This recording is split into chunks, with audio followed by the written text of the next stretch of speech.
hitting yourself? Stop hitting yourself! Why are you hitting yourself? Ouch! Trixie is actually Derpy in disguise.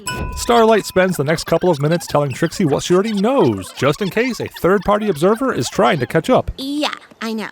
She also explains that since the changelings became good, the plants have even grown back. Because everyone knows plants can't grow in the presence of evilness, maybe Pharynx does have a sense of humor. After all, he scares Trixie with impeccable comedic timing for 0 tactical advantage. Fun fact. Pharynx has an identical twin, but only in this shot and only directly behind him. Not even 9 seasons could cause this theme music to change. Changelings can take on any appearance they want, and yet many still choose to look just like Thorax.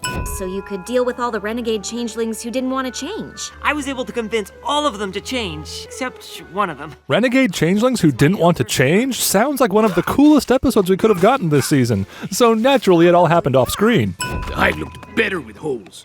So did the changelings. He said my fuchsia color wasn't intimidating to our enemies. This changeling isn't even fuchsia. I don't take advice from ponies. The only thing I take from you is breakfast. At least I used to. If Pharynx has gone all this time without sharing love and still needs to consume it, from what source does he feed from? Ponies. You know, you're a lot like us. He's a changeling, Trixie. He's a lot like everyone. Do you know who Twilight Sparkle is? No. Which is more unusual? Trixie proselytizing the word of Sparkle, or someone in Equestria who doesn't know the main 6 already by season 7? And I used to be a dictator who... This is the only time the word dictator is ever used in the show. How odd that Starlight calls herself one in hindsight, but no pony gives that label to any of the many other absolute rulers, especially Thorax's dictatorship. Well, Operation Lead Mall Wharf Away is coming along. Important development is off screen because it would have been too cool for us to see, apparently. But then I feel like I'd be living a lie. It's very brave of you to share something so personal. Does anyone else have similar concerns? Does anyone else have similar concerns we can quickly dismiss and ignore? Sunburst isn't in this episode. Or is he? Craft time has given me such a creative outlet. This is definitely Sunburst's voice, and this definitely proves he's a changeling in disguise. What's more powerful? Overwhelming support of the entire population to banish Pharynx? Or the power of nepotism in a dictatorship? Pharynx presents his argument better than the other changelings and offers very practical solutions to their problems. Then, for some reason, this is Starlight's reaction. I think Pharynx is a lost cause. This is out of character for her on multiple levels.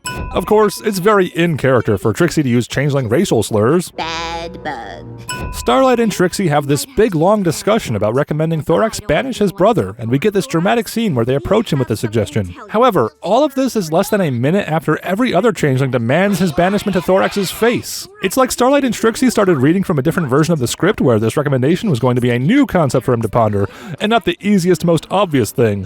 Dummy stuffing is white one moment, green the next. Remember that lame subplot about Thorax being special because he was just born different and he never had to learn or grow as a character because of it? Yeah, let's bring that back. Look at the little grub playing with his dollies. How fitting for them to be looking at the camera while addressing the bronies watching. If baby changelings can turn into anything, why are they still babies? Of all the silly things they can't put on television because, think of the children, this trope is probably the most likely to have imitation. Why are you hitting yourself? Stop hitting yourself! Why are you hitting yourself? Side note, broadcast standards and practices actually did comment on this, as seen in the leaks. And they said it's fine as long as the face isn't hit. Apparently, children get free reign on body hits when it comes to assault. They're right, you know. You need to have tougher skin. Even though neither of us have skin. This might be the only time a character has ever shouted out loud to themselves and actually received a helpful answer. We'll just use one problem to solve another. Politics. Instead of this long and convoluted rambling, it would have been nice if Starlight used some kind of demonstration, some kind of non-diegetic visual, or just anything else that shows the plan instead of tells it. Kind of like all the other ideas which were sins in the past. Sin counter always wins. Also, Starlight's exposition plan dumping can be heard by these nearby changelings, but they don't even react, at least not until the commercial break cliffhanger demands it.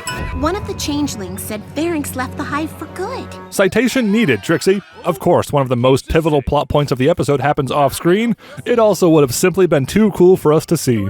Once Starlight realizes she made a mistake and doesn't want to bait the monster here, she has two options. She can magically teleport the bait, thus averting disaster within seconds, or she can leave it where it lies and pretend like there's nothing she could do while apologizing to Thorax for not doing it. That doesn't make any sense.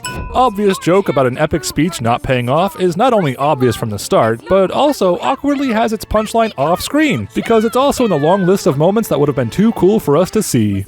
This callback to their childhood where he turns into the creature again is nice. If by callback we mean recycling assets from minutes ago, it really is a tragedy how these later seasons treat changelings. One of the most menacing and most capable antagonists of the show, known for political subterfuge and shapeshifting to anything they want en masse, have been reduced to mere honeybees throwing themselves at a hornet. Trixie's the only one smart enough in combat situations to try ranged attacks. She did defeat an Ursa Major all by herself after all. Reminder that this poor Malwarf did nothing wrong other than eating nearby plants to survive. The day is saved after the creature known for tunneling tunnels away. The odds of it tunneling away and never coming back are about the same as tunneling under the hive in retaliation, but this occasion calls for cheering and celebration anyway. He did it! He transformed! There's no need to explain what just happened, Trixie. The new changeling designs aren't cool enough to hide, so that one was actually on screen. Ooh, that looks like it hurts. Fairies! Get out of here! It's gone! And our lives are so much better for it. Wow, so you're both Thanks for watching. Today is the 11th year anniversary of Cinemare Sins.